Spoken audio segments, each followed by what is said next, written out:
It's 7:14 on a Tuesday morning. The light coming through the kitchen window is that particular shade of pale gray that means the sun is up but hasn't committed yet. He's standing at the counter, not looking at his phone. The coffee is dripping. He can hear it. There's a book open on the table. Not a business book, not a framework, not a memoir by a founder who sold his company at 34.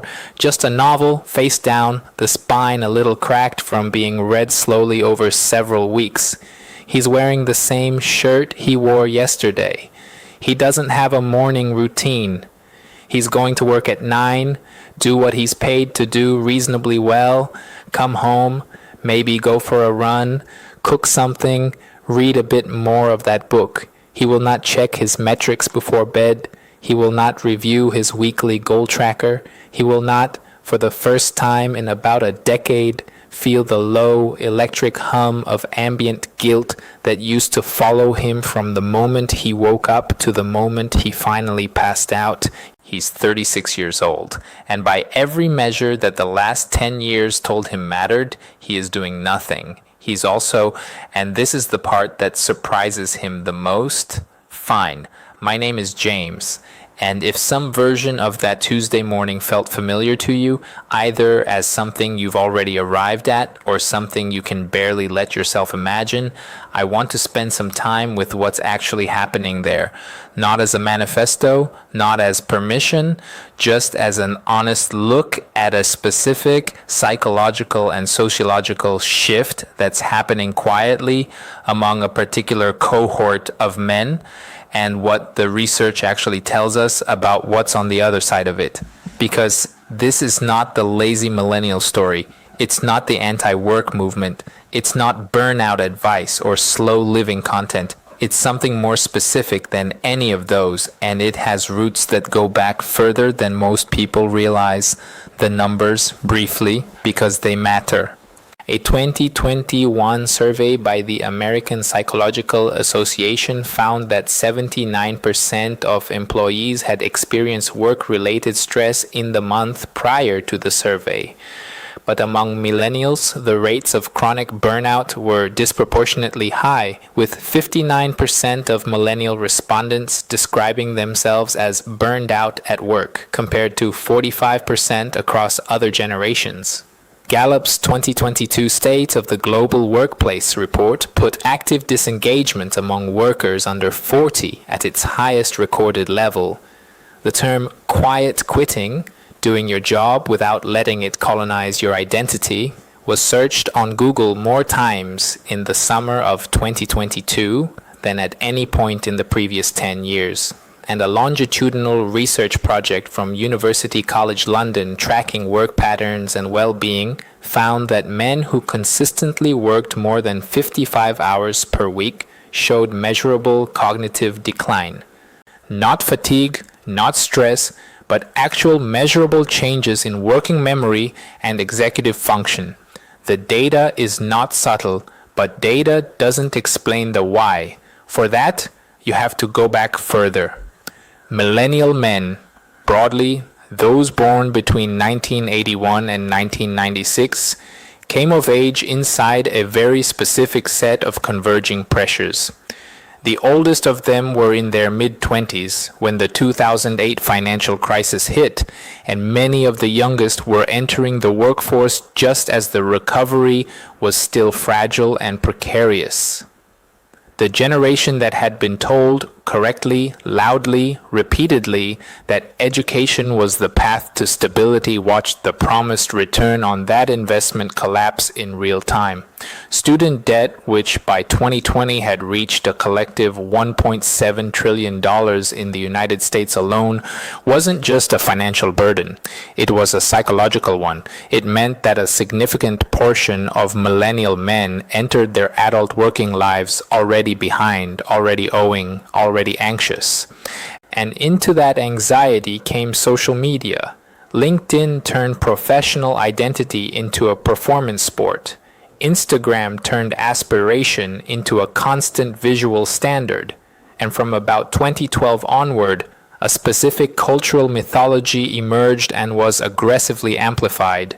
The idea that the right response to precarity and uncertainty was not security, but output. More, harder, earlier, the 5 a.m. club, the side hustle, the 10-year vision. Gary Vaynerchuk telling a generation of economically anxious men that the only difference between them and success was effort, and that if they weren't working weekends, they were choosing failure.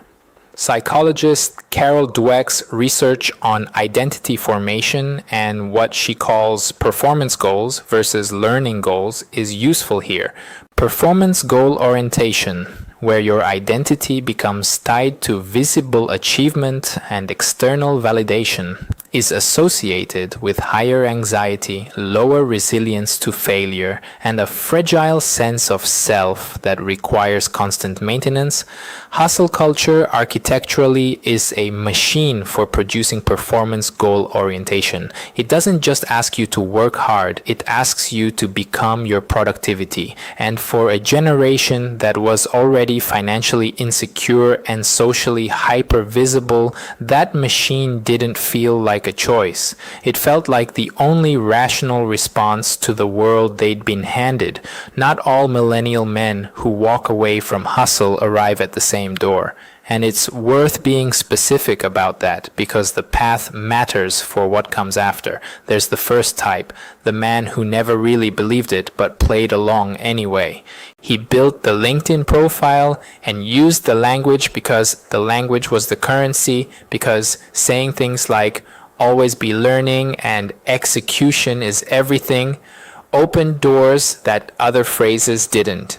He optimized his output the way you optimize a commute, not out of love, but out of pragmatism.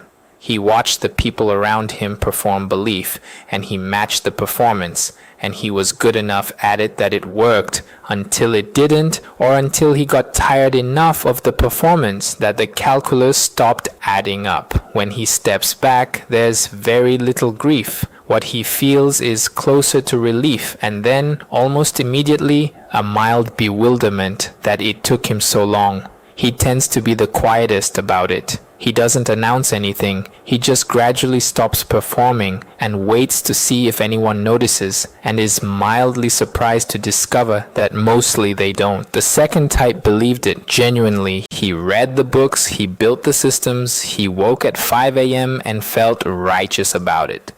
He tracked his habits and reviewed his goals and built a version of himself that ran like a machine, and for a while that version was something he could point to with real pride. The fall, when it comes, tends to be structural, a failure, a loss, a moment where the machine breaks down and the identity underneath turns out to be load-bearing and insufficient. Therapist and researcher Brené Brown has written about what she calls identity foreclosure, the way people can over-identify with a single role or self-concept to the point where any threat to it becomes existential. The second type often goes through something like this. He has to be broken, or at least cracked, before he can reconsider. His departure from hustle tends to be more turbulent, more visible, sometimes more honest. He might talk about it too much for a while. He might overcorrect. The landing takes longer, but when he finally finds his footing, he tends to have thought about it more carefully than the first type. The third type is the most interesting one, and also the one most likely to confuse the people around him. He succeeded at hustle. The metrics were real, the promotion, the business, the salary, the brand. He built the thing he was supposed to build and stood in the place he was supposed to stand and looked around at it and felt nothing particularly satisfying, or worse, felt the immediate pressure to identify the next metric, the next goal, the next proof of value, because the system he'd built had no off switch, only a treadmill that reset. His departure is quiet and tends to be accompanied by genuine confusion in the people who watched him win. But you were good at it. Yes, he knows. That, it turns out, was not quite the same thing as it mattering. What does a day actually look like for these men after? Not the romanticized version, not the curated, slow living montage of farmers markets and handmade ceramics, but the real unfiltered version, at least in the early stages. It's quieter than expected, and the quiet is not initially comfortable. The phone is still there, the reflex to check it is still there, the low-level performance anxiety doesn't evaporate on day one. What changes gradually and with effort is the relationship to the ambient noise. He wakes up without an alarm or with one, and the first thought is not the day's productivity target. That absence feels strange for longer than he expected. There's a version of a day that he imagined, serene, purposeful, full of the things that the hustle had been crowding out, and then there's the actual version, which involves more sitting, more vague discomfort, more staring out of windows than any aspirational narrative prepared him for. The reading happens, the walk happens, the coffee at 7:14 happens, but between those things there is often unstructured time that he doesn't know what to do with yet and has to learn. The physiological shift is real and well documented. Cortisol, the stress hormone, operates on a chronic feedback loop. Sustained high levels compromise immune function, sleep quality, and cardiovascular health. Research from the American Institute of Stress found that chronic work stress is associated with a 40% increase in cardiovascular risk. Men who reduce chronic workplace stress show measurable improvements in sleep within 3 to 6 weeks. This isn't anecdote, these are mechanisms. Beyond the physiological, there's the identity problem. Research by sociologist Arlie Hochschild and later expanded by organizational psychologist Christina Maslach, who developed the most widely used clinical model of burnout, shows that men who have built their identities substantially around professional achievement show particular vulnerability to what psychologists call role exit, the loss of a major identity component. This isn't just a soft emotional difficulty, it's associated with measurable increases in anxiety and depression, with cognitive dissonance that can manifest as irritability and restlessness, and with a loss of what Maslach identifies as efficacy, the sense of being capable and useful, that can take significantly longer to rebuild than expected. And here is where it gets complicated, because this is the part that most of the content about quitting the hustle doesn't tell you. Walking away is not automatically winning. There is a psychological territory on the other side of hustle that doesn't have much of a name yet, but needs one. Call it the flatline. It's the period, sometimes weeks, sometimes considerably longer, where the old structure is gone and the new one hasn't formed. It's characterized by a kind of gray neutrality that is distinct from depression, but can look similar from the outside and feel similar from the inside. The man who just stepped off the treadmill often expects to feel liberated. Often he feels untethered instead. The ambition hasn't been replaced yet. The sense of purpose hasn't reformed. He is, by any external measure, doing fine, and from the inside he can't quite shake the suspicion that he's supposed to be doing something important, something that counts. He just doesn't know what, and the not knowing is uncomfortable in a way that the busyness used to paper over. This is not a failure of will or imagination. It is a predictable and well-documented phase of identity reconstruction. Knowing it's coming doesn't make it shorter, but it does make it survivable. I want to be honest for a moment, because this is the part where I stop narrating from a comfortable distance. I ran a version of the machine for longer than I should have. I know the particular quality of the Sunday evening dread. Not fear exactly, but a kind of preemptive exhaustion, a bracing for the week like you're bracing for something you've been told you should want. I know how it feels to check your phone for external validation before you've been awake for 3 minutes. And I know the strange, slightly guilty feeling of a slow Tuesday morning, the specific discomfort of not maximizing it, the reflex to justify the quiet by turning it into something productive. I'm not going to tell you I've solved it. I'm going to tell you that recognizing the reflex is different from being controlled by it. So what does the research actually show works for men trying to rebuild meaning after hustle? Not philosophical counsel, actual mechanisms. First, the research on what psychologist self-determination theory calls autonomous motivation. Motivation that comes from genuine interest and values alignment rather than external reward or status anxiety is consistent and significant. Men who deliberately re-engage with activities they find intrinsically interesting, separate from productivity or output, show faster identity reconstruction and lower rates of the flatline state. The activity almost doesn't matter. It needs to be voluntary, low stakes, and not monetized. This is not find your passion. It is specifically the absence of performance pressure that creates the psychological conditions for meaning to reemerge. Second, social recalibration. Research from the Harvard study of adult development, the longest running study of adult life on record, consistently finds that relationship quality, particularly friendship depth for men, is the single strongest predictor of long-term well-being and life satisfaction.